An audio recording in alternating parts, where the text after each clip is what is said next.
8 numbers హైలో ఉండకండి. లైవ్‌ని like చేయండి. శ్రీనివాస్ హలో. అమ్మ సాయిబుల్ దాని మొగుడు సొక్కాలు ప్యాంట్లు కొడతాడంట. హ్మ్. అందుకని వచ్చింది. గ్రోవిన్ హాయ్ గ్రోవిన్. ఈడకి బిల్డప్ దింగుతామంటారు. ఏయ్! అసలు ఆడ టచ్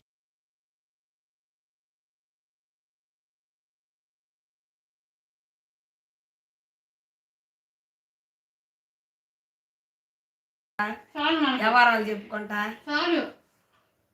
మనలో ఉన్న తొక్కి పెట్టింది బయటికి వెలికి తీయాలి. మీ లాంగ్వేజ్ తమ్ముడికి అర్థం కావట్లేదంట. అదంతేలే. రిచ్ పర్సన్ క్యారెక్టర్ కాక అవునవును అదే. గైస్ లైక్ చేయండి. 8 నంబర్ సైడ్‌లో ఉండకండి. తినలేదండి గ్రోవిన్ గారు. అక్క ఒక ఒక మీరు అక్క తిన్నారా? హ్మ్. తాగుబోతాడికి తాగుడు, తిరుగుబోతాడికి తిరుగుడు, గంజాయిడికి గంజాయి. ఆ? అట్ట ఒక వ్యసనంలాగా అయిపోయింది అనుకోండి అది అంతేగా మరి. లైవ్. ఇక వచ్చినా రాకపోయినా జనం ఇంకెళ్ళి లైవ్ చేస్తూ ఉండాలి.